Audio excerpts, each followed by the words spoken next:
You know what, yeah? At this point, this club is a social experiment. This club is a social experiment, and we're all lab rats. We're all being tested to see what limits we can reach in terms of our emotions, what limits we can reach. I was going to say what highs, what lows we can get to, or we can go down to, watching this team week in, week out. Like, this team. Listen, if you don't laugh, you'll cry. If you don't laugh, you will cry. Lyon 2, Man United 2 final score in the first leg of the quarterfinals of the Europa League. And to be fair, if you would have given me a 2-2 draw before the game, I probably would have taken it. Yeah, a 2-2 draw before the game. If you would have told me, Aaron, this is going to be the final score, I would have said, yeah, cool, I'll take it. But then I have to include the performance. And this has always been Manchester United's problem. With the players that we currently have, the performances have been absolutely awful. Absolutely awful. It's like we're trying to outdo ourselves every single week to try and put in the worst performances possible. And it's like watching a bunch of youth players trying to prove that they want to be pros. I don't feel like I'm watching pros every single week. I feel like I'm watching kids, because the same mistakes that they did in September 2024, some of the players, are the same mistakes they're doing, are the same mistakes that they're making in, what is it now, April 2025. But I'm constantly hearing that these players are improving. Oh, they need time. How much time is there between September 2024 and April 2025 for you to improve on certain areas, and you're still making the same mistakes? How much more time do you need? I'm going to start off, before I get to the actual game, I'm going to start off by talking about the manager. Disclaimer, I have to put it in because otherwise people in the comments will start chatting rubbish. Nowadays, unfortunately, with this new breed of fans online, you've got to do this. Disclaimer, what I'm about to say does not mean that I want the manager out. It doesn't mean that. Cool. Now that we got this out of the way, I want to talk about Amorim. Why do you make life so difficult for yourself? I genuinely want to know why he's making life so difficult for himself. The players that came on in the second half, if you would have started with them, I guarantee you we win this game 3-4-1. Because Lyon weren't that good, with all due respect. I thought Shirky was outstanding today. And by the way, this myth that people don't want to sign him because he doesn't have work rate off the ball, nonsense. He absolutely ran the show today. So big up to Shirky, but we'll get back to him in a minute. Why is Amorim making life so difficult for himself? I just do not understand. I mean, how many more games do you need for you to see that Rasmus Højlund is not going to offer anything to you? He's not offering anything. At this point, you're just putting him through 60, 70-minute cardio sessions every single game. That's what you're doing. How many more games do you need? Oh, no, let me rephrase that. How many more games is Garnacho going to play for so long, finishing games sometimes when he shouldn't be? Today, obviously, it was different. When you can clearly tell the same mistakes Garnacho was making in September 2024 are the same mistakes he's making in April 2025. There's no improvement. There's no improvement whatsoever. The substitutions that you're making, Amorim, if you just start the players that you bring on, it's a different story. So I just don't understand why he's making life so difficult for himself.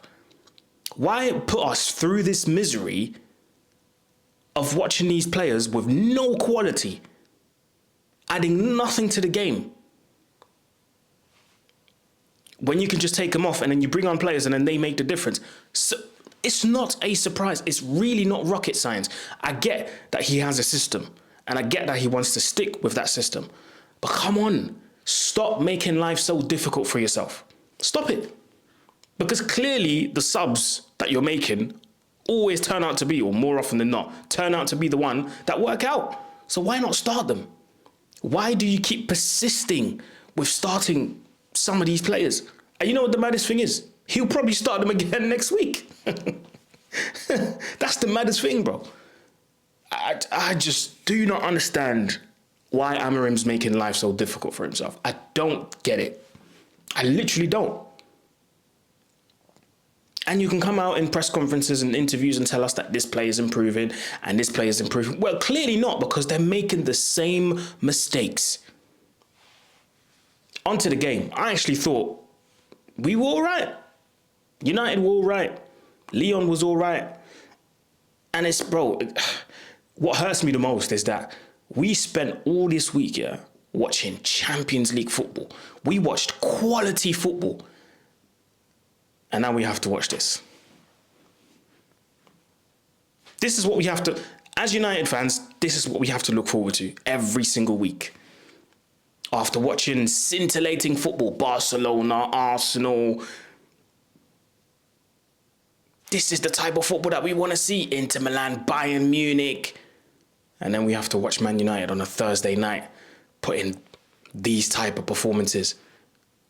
And then people will have the audacity. That's the crazy part. People will actually have the audacity to look you straight in the face and go, well, you should be happy, Aaron. At least we didn't lose. Manchester United, you know. How the mighty have fallen. This is crazy, bro. This is absolutely crazy. We'll get to the main event in a minute. Don't worry. We'll get to the main event at the end. Don't worry. I thought Man United was all right. I didn't think Lyon posed any specific threat. I didn't think they were fantastic. But again, towards the end, they, sometimes turned it up a little bit. They were very sloppy in the final third. In the first half as well, they were kind of sloppy. I do think, if they had a bit more quality with Almada, with Mikotadze and with Shirky, if they had a tiny bit more quality, they could have wrapped the game up. But, they were okay. So were we. But the usual suspects, man. Sloppy. The passing was off. Everything was just off today. I kept telling you since April 2025. I told people since September. No, let me not say September. I told people since November, December 2023 that Højlund weren't it. I told you guys. And I told you that for free, consistently. But what was I being told? I was being told that he needs time. He's young. Let him develop. Develop? Time. It's been nearly 2 years now. What more time does he need? People talked about the service. He got the service. He got the A1 service. There you go. Served. Expeditiously. First class. Can't even strike the ball properly. Like, come on. He's running with the ball and he genuinely looks like he's fighting the ball. He's beefing with the ball. There's no connection between him and the ball. Sometimes when you see a player run with the ball and it looks elegant. It looks like a footballer running with the ball. Brother, when I see Højlund running with the ball, bro, it looks like they're beefing. 50 Cent Ja Rule type of thing. He's trying to control the ball. Like, bro, I'm not trying to be too disrespectful here, but basic body coordination. Bro, the brother looks like he don't even control his own body. Bro, I've genuinely never seen a striker struggle with basic body coordination. Bro, what are we talking about here? What are we talking about? bro, at this point, scoring goals, assisting goals, back to goal, holding up the ball, all of these conversations are far out of reach, bro. We need to be talking about your basic body coordination, my guy. This is what we need to be talking about here. Alejandro Garnacho, the golden child, the one that people swear on their lives is world class and has world class potential. Still making the same errors. I have never seen a footballer with such low IQ and not improve on his decision making. Yeah, but Aaron, he's young. The brother has an insane amount of minutes for a 20-year-old in the Premier League. Insane amount of minutes. Yeah, he keeps being played, and he keeps being played, and he keeps being played. And sometimes I don't even know how he finishes games at this point. I genuinely do not know how he finishes games. The one that really got to me was the counter-attack that we went on. When Xerxes was already on, he had come on at that point in the game. We go on a fantastic counter-attack, and I'm like, yup, this is it. 3v2, this is it. Garnacho drives with the ball, drives through the midfield. There's nobody around him. Xerxes was in the middle. He makes like a little run, bends it, goes in behind Garnacho, drifts to the right. Bruno goes on the left. We've cornered them in. Bro, we should have scored from that. All Garnacho has to do is literally slide the ball to the right-hand side. Xerxes probably could have had a shot, and that, for me, that would have been a guaranteed goal. Garnacho plays a heavy ball, or plays a very strong pass to Bruno Fernandes. Bruno Fernandes has a heavy touch. Attack completely broken down. My friends, I nearly lost it. I kid you not, I nearly lost it. I lost it. I've never seen a footballer with such low IQ and such bad decision making. It's absolutely criminal. Criminal. What I see from Garnacho week in, week out. But again, hey, give him time. The magic potion, people. Time heals everything in football. As bad as someone can be, just give him time, because one day he's going to wake up and he's going to be the best player in the world without working on anything, without having to improve on anything. Just give him time. That's what people say. That's what people say. That was an absolute shambles of a performance. Even when we went up 2-1, and big up to Xerxes coming on, changing the game yet again. Surprise, surprise. Big up to Xerxes coming on and changing the game once again. Getting involved properly, holding up the ball properly, passing the ball properly. Bruno puts in a fantastic cross, even though Bruno was a bit shaky throughout the game as well. But he puts in a fantastic cross, like I said, moments player.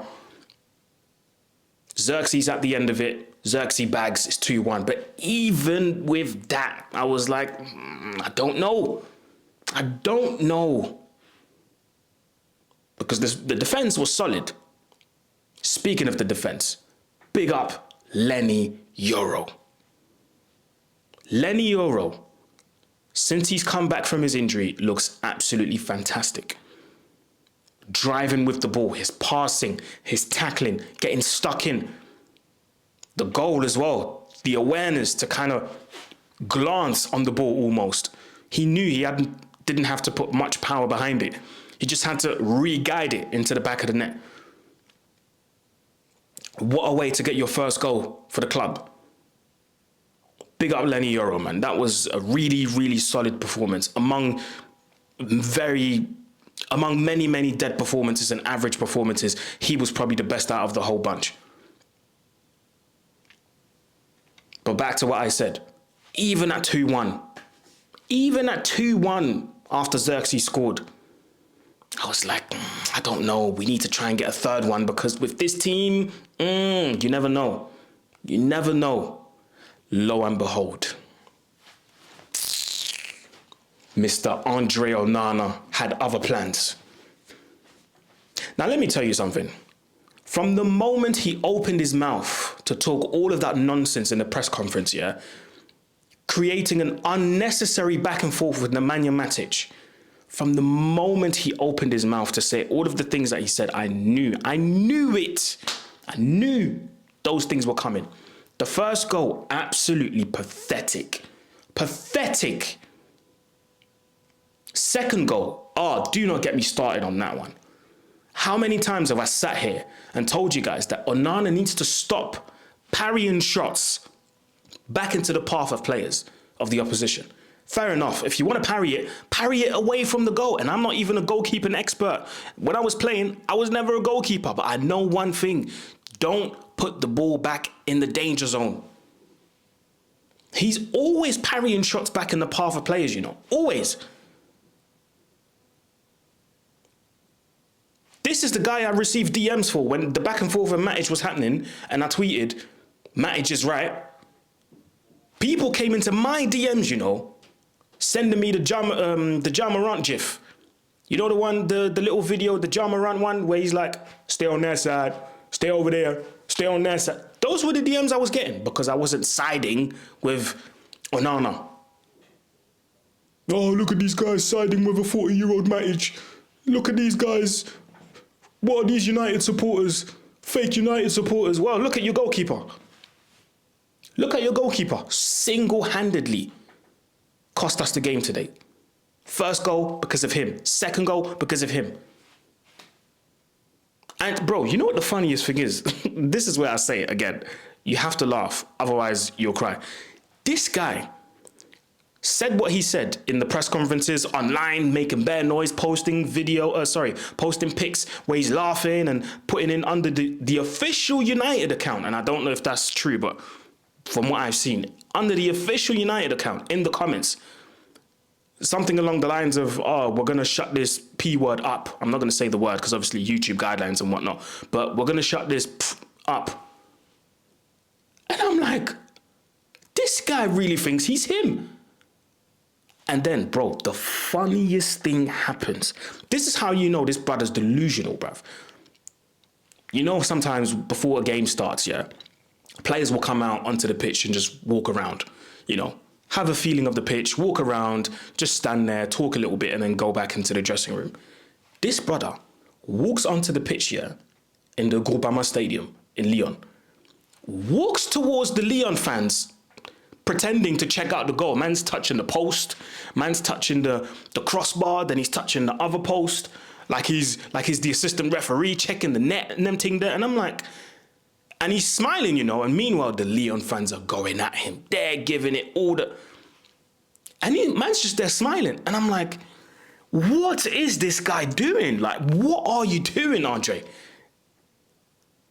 And now look, you've embarrassed yourself and your teammates and the whole club. And now people are going to look at us and go, this is your goalkeeper.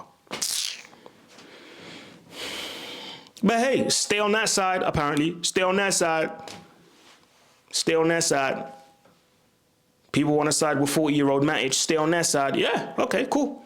Chat to your goalkeeper at the same time then.